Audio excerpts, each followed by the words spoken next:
right? Transformers and induction machines, probably you might have studied, right? And induction machines, you have squirrel cage, right? Slip ring induction motors, squirrel cage induction motors, etc. And you might have studied various torque equations, the EMF equations, right? And what happens when voltage is increased, what will happen to the torque? When current is increased or decreased, what happens to the torque? And when slip is increased or decreased, what happens to the synchronous speed, right? And a lot of many things you might have studied in your previous classes. Now this is a synchronous and special machines. Right here, I would like to first stress upon this is a lecture one. In fact, I'll just drag this to two lectures, 2 or 3 lectures. This construction features of wound rotor and salient pole machines. As per the syllabus, we can. I have taken this topic as the first lecture, right? And in this, the overview of our presentation for this lecture one, I will just brush up on what are the syllabus and the contents which we have, and that I call it as the course introduction.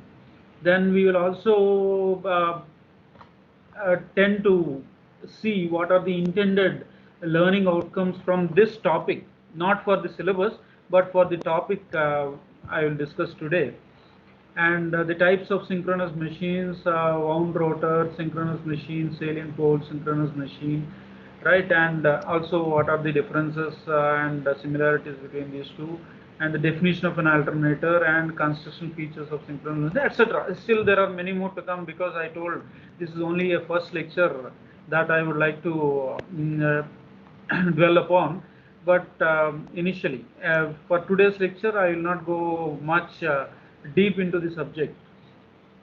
Just we will have a small overview of what is the syllabus which we have in the in our curriculum with regards to synchronous and special machines. The unit one touches upon the synchronous generators, right? And unit two, the regulatoring, you can see the regulation and parallel operation of synchronous generators, right? And unit 3 we have synchronous motors, unit 4 we have special machines.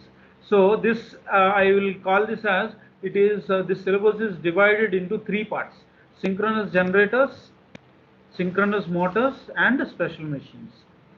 In the synchronous generators, again we have two subdivisions here, and in synchronous generators and the regulation and parallel operation of synchronous generators, because synchronous generators are very important for us in the industrial sector, right? And hence synchronous generators, we can see construction features of wound rotor and salient pole machines, right?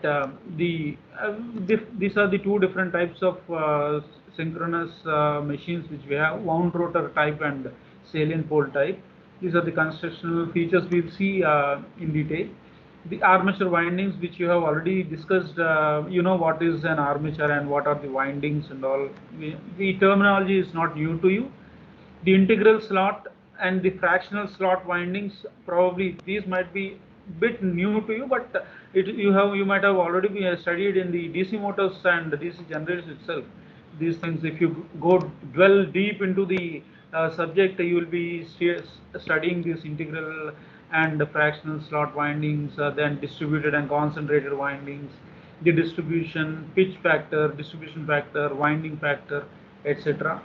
The EMF equation, similar to a DC generator EMF equation, also we will derive the harmonics that are generated in the EMF, suppression of harmonics, and armature reaction, synchronous impedance, phasor diagram, load characteristics, etc. Right, self-study topics also, we have a bit of self-study topics which we'll try to do some exercises, or we'll also try to ask you to submit some assignments if necessary. Right, we'll see that. I will not disturb you much during this pandemic. And in the regulation and parallel operation of synchronous generators, regulation, what is the regulation, we'll see. What is the meaning of regulation, we'll see. And what is the meaning of parallel operation of synchronous generators? You know what is parallel operation, parallel connection in a simple electrical circuit. We'll just try and make it analogous to synchronous generators, right? And MMF method, the ZPF method, right? The salient pole, two reaction analysis. This second unit will be going deep into the actual subject core of the subject of synchronous generators, right? How to use the synchronous generators in various methods, right? The MMF method, ZPF method, the right determination of XD and XQ, XD direct axis and quadrature axis, that is also called as the slip test, right? And phasor diagrams we'll see, and regulation of a salient pole alternator, right? And synchronization of alternators with infinite bus system, the parallel operation, load sharing, effect of change of excitations, etc. Right? All these things we'll be discussing in the next, in the subsequent lectures. Then synchronous motors, again the principle of operation. Right, any motor or generator, we can understand that we need to understand what are the principle of operations, and what are the constructional details. Those are very important things. And after which we will be seeing what is the phasor diagram, what is the various methods of starting, then what happens when current and power factor and whatever what is this technical terms that are related to this synchronous motors, if we vary those terms, and what will happen along with the excitation, the power and torque characteristics, very important characteristics of a synchronous motor. You can also mark it very important, because synchronous motors power and torque characteristics are quite a good important topic. The losses and efficiency calculations, the synchronous condenser, how you can use a synchronous motor as a synchronous condenser, power factor improvement, hunting and its suppression, right? Then special machines, again we have different types of special machines, which is universal motor, reluctance motor, permanent magnet synchronous motor, BLDC, brushless DC motor. BLDC is called brushless DC motor, stepper motor, switched reluctance motor, induction generator, and S types. Right. So these are the various types of special machines which we have, and for all these different types of special machines, we will be seeing the principle of operation, the construction, and the applications. Right. Those are some important things. And self-study topics, we have two more special machines like AC series motor and hysteresis motor. So these are the in general the overview of the syllabus which we are going to see for the next one semester, right? And synchronous generator, yes, I'll just overview or review what we have seen so far. The synchronous generators we have seen, the regulation parallel operation of synchronous generators, synchronous motors, and the special machines. So three important topics which we have: synchronous generators, synchronous motors, and special machines. Synchronous generators, we have two different types of segregation here. Synchronous generators separately we will be dealing, and the regulation and its parallel operation we will be dealing separately. Okay, so now coming to the first lecture, as per the syllabus we have seen constructional features of wound rotor and salient pole machines. I have chosen this as the first topic, and I have marked this as lecture 1, constructional features of wound rotor and salient pole machines. Right, and the intended learning outcomes from this lecture, the student, you will be able to identify the types of synchronous machines, differentiate the types of synchronous machines, understand the construction features of wound rotor machine, understand the construction features of salient pole machine, draw the construction features of wound rotor machine, and also draw the construction features of salient pole machine. This is for today's lecture. I just wanted to show you the intended learning outcomes. So now coming to the topic, types of synchronous machines. Before going to the actual topic, we'll see construction features of wound rotor and salient pole machines. First, let us see what are the types of synchronous machines. The wound rotor, or a round rotor, or non-salient pole machine, or you can also call it as a cylindrical rotor. Okay, we have a wound rotor, or it's also called a round rotor, or it's also called a non-salient pole, or it is also called a cylindrical rotor synchronous machine. That is one type of synchronous machine. The second type is a salient pole synchronous machine. Now let us see what you might have already known these two terms. A wound rotor machine, you can see this, a cylindrical rotor or a wound rotor or a non-salient pole machine. You can see this, the construction of an industrial synchronous generator. Right, machine, I am calling it as machine here, but you can also call it as generator. See the huge structure of a synchronous machine. Induction, if you have visited some of the industries, because being electrical engineering students, you might have visited a few of the industries nearby or far off, if you have visited, because I don't know the nuances of how you had functioned for the past 2 years, at least for the past 1 year when you entered into the department of EEE. If you have gone to some industrial visits, you might have seen such huge machines, right? And if not, you can always have a small analogy towards if you have performed experiments in our laboratory, in our DC machines or AC machines laboratory, you might have seen a 5 HP or a 3 kilowatt DC motor or a DC generator. If you have seen that, you can see the size of that. Just a 3000 watts or a 3 kilowatt DC machine or an AC machine, whatever, which we have, a 5 HP or a 3000 kilowatt machine. If you can just visualize the size of the machine in the DC lab or a DC machines lab or AC machines lab, right? And just imagine in Seeleru, upper Seeleru or the lower Seeleru, you have Machkand, the Hydel power station nearby Orissa or the border of Andhra and Orissa. You can see that we have around, it is a 3000 megawatt power plant, Hydel power plant, where we have 6 number of 500 megawatt, 6 number of 500 megawatt generators, 6 number of 500 megawatt generators, 3 kilowatt or 3000 watts, and just imagine 500 megawatt. Right, see the magnitude, the difference between these two, right, or the scaling between these two. You can see that a 5-storied building, each generator will be equal to the size or the height of a 500 megawatt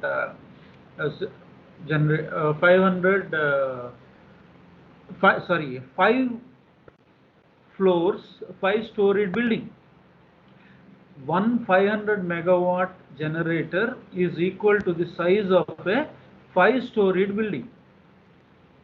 You can just imagine an apartment, the size of an apartment being 5 floors, right? 5-floor building, right? That will be the size of that machine. You can also see, I try to depict. Now this is a salient pole machine. I try to see this. This is just a 12 megawatt generator. This is a 12 megawatt generator, and it is almost more than the size of a human being. If you can see one person standing there, right, you can see that this person is the size of this generator is higher, more than that person, right? So that is a huge structure, and you can see what is the amount of machines which we have in the present scenario in the industry. Now a salient pole synchronous machine, you can see this. Now what is the difference between wound rotor synchronous machine and a salient pole synchronous machine? See here, you have these two different types of machines, synchronous machines. Wound rotor, this is a wound rotor synchronous machine, and this is a salient pole synchronous machine. What is the difference between these two? This is also a salient pole synchronous machine. You can see this. You can see this picture in detail. Or somebody synchronous machine and wound salient pole synchronous machine. It is also a salient pole. Just wanted to make you all see or visualize how a machine looks. This machine on your screen is a 12 megawatt and a 14 pole machine. Forget about the number of poles, we'll see that later. Here you can see the 14 or 1, 2, 3, 4, 5, 6, 7, 8, right? Some 10 pole machine probably, or a 12 pole machine, right? At 12 megawatt, very small machines these are. Industrial machines, in fact laboratory machines, which we use in our own educational purpose. Laboratory machines are very small in size, but in industries the machines are very huge based on the application, right? In order to generate power to a whole big cities, or to Vizag city, you require around 3000 megawatts, right? Which is what is being done by the power plant, Idle power plant in Seeleru, Machkan, right? So this is a wound rotor machine, salient pole synchronous machine. What is the difference between these two machines, wound rotor and salient pole machine? See, you can see this. Some things are coming out, isn't it? You can see that. If you can see my mouse moving here, you can see this is a pole which is percolated outside, out of the periphery of the rotor. Let us call this as a rotor, right? Which is moving, a rotor that moves, right? And this is a pole that is coming out, projecting out, or percolating out of the periphery of the rotor, right? All these are different number of poles, you can see, but this is not, there is nothing of that sort here in a cylindrical rotor or a wound rotor, right? So there you can't see anything here, and now that is the difference between these two, right? Salient pole synchronous. Now let us see the just a small diagram which we'll have to draw while when you are asked to draw a diagram with regards to cylindrical rotor or a salient pole rotor. The stator slots with rotating field winding, right? You can see a stator. Every motor or a generator will be having a stator and a rotor. You already know this thing because you have finished your courses like DC machines and right, induction machines. Right, so a stator and a rotor, and a rotor will be having like this. See that in the cylindrical rotor, you can see this in the stator slots. There are stator slots with rotating field winding. We'll see why this is rotating field and all. Now there is one basic difference between a DC generator and an AC generator. You can also call this synchronous generator as an alternator. You can also call a synchronous generator as an AC generator, right? The other names for synchronous generators, which is the first unit for us in the syllabus, it is also called as alternator or AC generator. Right, you should remember these terms. Synchronous generators, alternator, AC generators, all are one and the same. Now what is the difference, big difference between DC generator and AC generators? The difference between DC generators and AC generators. Okay, let me call this as a DC generator. What is a DC generator? Any DC generator is something which converts, right? It is a rotating device which converts. What does it convert? Mechanical energy into electrical energy with the help of a turbine or a prime mover. In simple terms, a simple terminology. I'm not going straight into the textbook definitions. I'm just giving you a basic understanding of what is a DC generator. Right. On the same principle, what is happening here? You have an armature winding and a field winding, right? Every generator or a motor or every machine, DC or AC machines, will be having a stator and a rotor. Likewise, every generator or a rotor, motor will be having an armature winding and a field winding. You have a stator winding and a rotor winding, right? Now let us not talk in terms of stator and rotor windings. Let us talk in terms of armature and field windings. Armature winding, magnetic field winding. Right. In a DC generator, armature rotates. Can you visualize? In a DC generator, armature rotates and field is maintained stationary. Just try and understand, try and visualize what you have studied, try and understand what you have studied in your previous classes regarding DC generators. Armature rotates and field remains stationary. The reverse happens in this AC generator. That is, the field rotates and armature remains stationary. Is it tricky here? Yes, our people who have invented this are very, very tricky people. They have just reversed the AC generator construction. In a DC generator, what happens? The armature winding rotates, right, along with the armature winding rotates along with the armature, and field remains stationary, right, because we have the poles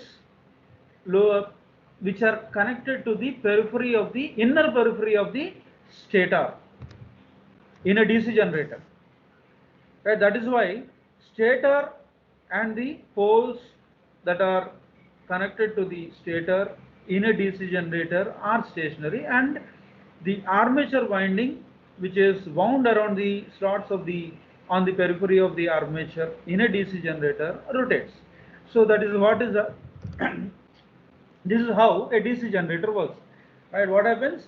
Armature rotates and field remains stationary. But in an AC generator, what happens? The armature is maintained constant, maintained stationary, while the field rotates, right. So reverse happens. You can bluntly write this statement, right. The reverse happens in an AC generator, where the opposite happens in a DC generator, right. So in an AC generator, you can see that.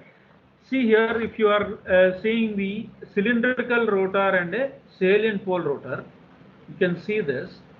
A stator, you have the stator here, you have the stator here. Both are, these are two different types of rotors we have in a synchronous machine, right? And the rotor is here. The rotor is north pole and south pole. You can see this, north pole and south pole. A cross symbol is here and a dot symbol is here. It means that the current is entering here and coming out from here. Okay. Now if you come and see this cylindrical, this is an entire rotor. See, it is a two-pole machine. You can see the cylindrical rotor is a two-pole machine. North pole, you have one north pole and the other south pole. Okay, so just this two-pole cylindrical rotor, and the armature winding is wound around this, right. And here you can see the salient pole rotor. It's a rotor here, a north pole, south pole, north pole and south pole. You have alternating north and south poles of the rotor, which is not the same in a DC generator. In a DC generator, just try and understand the difference between a DC generator and an tomorrow probably I'll try to bring in one more picture about a DC generator, right. DC generator, we can just try and compare. Okay, the poles are attached to the stator in a DC generator, but here this is an AC generator where the poles are attached to the rotor, the periphery of the rotor. Okay, north pole, south pole, alternating north and south poles, right, and the current enters inside and comes out from here, current enters inside, comes out from here, and so on, right. So this is the construction of a salient pole rotor, and here this is the construction of a cylindrical rotor. Now you can make out the difference between cylindrical rotor and a salient pole rotor here. Okay, eventually what is happening? A stator is also having some slots to carry some windings, rotating field winding. The field winding is here on the stator, and it will be generating some rotating field, right. Stator slots with rotating field winding, stator slots with rotating field winding. You can see this here. On a stator, we have the slots where some windings are wound around this, and this winding will generate a rotating field. How and all we'll see in the principle of operation. Okay, just try and understand the constructional details. Constructional details of a cylindrical rotor and a salient pole rotor. Now this is just the reverse of DC generator, you can understand, and the cylindrical rotor and salient pole rotor, you should understand the difference between these two also. That is what I intend. Now let us go to the alternator definition. It's a very simple definition. An alternator is defined as a machine which converts mechanical energy into electrical energy in the form of alternating current. Why is a DC generator called a DC machine? Because the current that is produced is not alternating in nature. It is not a constant DC. It is an alternating but rectified DC. If you can understand, if you can remember the diagram of the current that is generated, right, or energy or whatever that is generated in a DC machine, you can see that an alternator is defined as a machine which converts mechanical energy into electrical energy in the form of alternating current. In the form of alternating current. This one is very, very important for us. Alternating current. And the conditions here are at a specific voltage and frequency. You should specify the voltage and frequency here. That is one very important definition. Without these red letters, right? Without this red letters, your definition of alternator will not be complete. So whenever I ask you to define an alternator, I want this entire answer. The first statement is great, right? It is already known to you. Converts mechanical energy into electrical energy. Only thing is in the form of alternating current, right? But at a specific voltage and frequency, right? Already I have mentioned alternators are also known as AC generators. Okay, so that's not a big issue here, right? Here I will like to mention some more points here with regards to the stator and rotor. Stator is made up of cast iron frame, which is an armature core, cast iron frame, and it has two parts again, an armature core and slots on its periphery to house armature conductors. Right? See, rotor. This is the rotor, but this is the rotating field, right? Armature core and slots. And the rotor has alternate north and south poles fixed to its outer rim, right? And the magnetic poles are excited from DC supplied by a DC source, right? The magnetic poles are excited or magnetized. The magnetic poles that we have here, the magnetic poles or the 4 poles that we have here are excited or magnetized from DC supplied by a DC source and to the tune of 125 to 600 volts, right? 125 to 600 volts DC source is necessary for the excitation of the magnetic poles, right? And this is the magnetic poles. Okay, so these are the various factors which I wanted to mention today.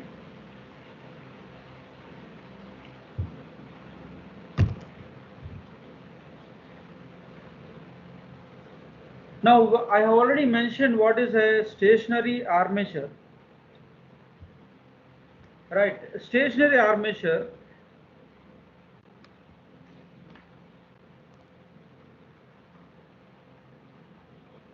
what are the advantages of a stationary armature? See, when we have a DC generator, what is the need to invent one more AC generator? What is the need for that? When DC generator is doing most of the works. right? Anyways, what is the then if that comes into the discussion, then we will always have a discussion why when DC is invented, why AC is again invented, right? So you can always work under only DC, or you can always work under only AC, but why do we have both? Right, this is a very big war of currents. You have one very big book called Tesla, right, written by Tesla, War of Currents, where between there is the war between DC current and AC current, right? What happened between those two companies, right? In the history or in the literature, you can understand what is the difference between DC and AC currents. Why DC which one is first invented? DC is invented or AC is invented, right? And all these factors you can study. Why AC is given more preference nowadays when DC also can be given, right? A lot of such things also can be understood if you read that book or understand that story behind the war of currents, right? Now let us not go in deep into what is DC generator and so on. Let us now understand here in our concept what did we discuss. We have discussed that armature is stationary and field is rotating. Now I would like to emphasize on only one point today: stationary armature. Stationary armature. Now, what is a stationary armature? Let us not go right away into what is a stationary armature. Let us see what are the advantages of having a stationary armature and a rotating field system. Stationary armature and rotating field system. What are the advantages? The basic advantages we will discuss. What are the Likewise, we have around four different types of advantages of having a stationary armature and a rotating field system. One such advantage is the output current can be led directly from fixed terminals on the stator. Can you understand? The output current can be led directly from fixed terminals on the stator to the load circuit without having to pass it through brush contacts. Simple terms I will tell you, brush contacts can be eliminated. Brush contacts can be eliminated. Why are we going for a brushless DC motor? Can you understand? We in the special machine, the fourth unit, we have one topic called the BLDC motor, brushless DC motor. Brushes are giving problems. You can understand that whenever a motor or a generator is having brushes, right? Brush contact drop, if you have performed or calculated or underwent some important problems in machines, then you can always see that there is always some 2 to 3 volts of brush voltage drop, brush contact drop, 2 to 3 volts of brush contact drop for a very small machine, right?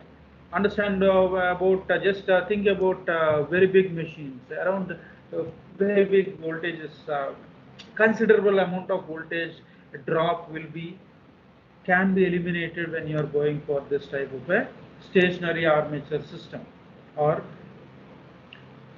rotating field system. So the output current can be led directly from fixed terminals on the stator to the load circuit without having to pass it through the brush contact. That is one very important advantage of having a stationary armature. What is the second advantage?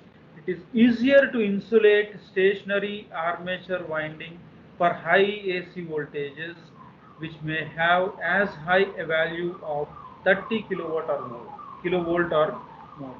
Right? If you are working under very high AC voltages like 30 kilovolts or higher, right, it is easier to insulate. Insulation is very easy for stationary armature windings, right? For rotating parts, always it is difficult. Why transformer is very having high efficiency? What is the meaning behind? What is the reason behind transformer having high efficiency? Because it is a static device. It's not a rotating device. A rotating device will definitely have some inertia problems. The more the size of the machine, the more and more the inertia will be get imposed, so that the overall efficiency of the machine might reduce due to inertial factors, right? And also when you're working on mechanical components of a system, then obviously there will be some frictional factors that are coming into picture, right? When frictional factors are coming into picture, obviously there is again some efficiency loss, right? So obviously there are many other factors that are affecting the uh, rotating parts. Hence, stationary armature winding, if you are going to design, then obviously there is some advantage, and one such advantage is insulation for high AC voltage. You always know that insulation is very important concept in the field of electrical engineering. Even in your house wiring, you require insulation, right? Such small amount of current that is flowing, right? You require insulation. Forget about even household things. Even though it is a small amount of current to the tune of 10 amperes or less than 10 amperes, right? There insulation is required. Even for DC circuits, we require insulation. We use insulation, right? And just think about the amount of current that is being transferred or transmitted from one generating station to some other distribution station located some hundreds of kilometers away from the power plant, right? See the amount of current. We try to reduce the amount of current, but still the huge amount of currents will be flowing from one place to another, from the generating station to the distribution station. So insulation is very important point, right? And that too when it is more than 30,000 volts, 30 kilovolt, right? Then the third advantage here is sliding contacts. Sliding contacts. What is the meaning of sliding contacts? You have studied about slip ring induction motors, right? Though, so slip ring induction motors, slip rings are sliding contacts and slip rings both go hand in hand, right? You can say that these two are one and the same. So they can be easily insulated again. The sliding contacts or slip rings are transferred to the low voltage, low power DC field circuit, right, which can therefore be easily insulated, right? So the sliding contacts also can be insulated easily. Then the armature winding, the fourth advantage that we have in a stationary armature is the armature winding can be more easily braced to prevent any deformation, right? So armature windings, they are wound around the stator, isn't it? Right, and when they are wound around the stator, and the stator is stationary in nature, the stator or the armature which we, right, so that is deformation cannot happen. Deformation of the windings cannot happen. You know what is deformation, right? Change in shape or whatever, right, which could be produced by the mechanical stresses. When a rotor is rotating, some mechanical stress will always be there on the rotating rotor in a DC generator, right? Hence, obviously, deformation might occur when it is rotating at such high speeds like 3000 RPM or 1500 RPM, right? Rotations per revolutions per minute.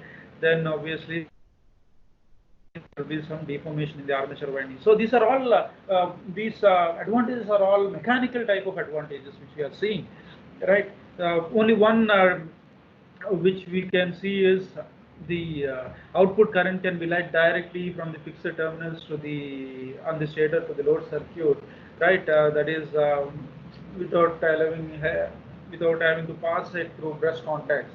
So that is one electrical advantage which we have. The remaining are mostly the mechanical advantages. That is, one is insulation of armature windings, the other is insulation of slip rings or sliding contacts, and the other is deformation of armature windings, you can say. So in short, we can say that we have four advantages of having stationary armature or a rotating field system or a rotating field system. We can see that the first advantage is here is the output current can be led directly from fixed terminals on the stator, right? And it is easier to insulate the armature windings because it is stationary, and it is easy to insulate the sliding contacts, and it is the deformation of armature windings can be prevented, right? So these are the various types of DC machine, advantages which we have in a synchronous or a stationary armature. So what I intend to do here is I'll just try and give you the references which I am going to refer for our future classes.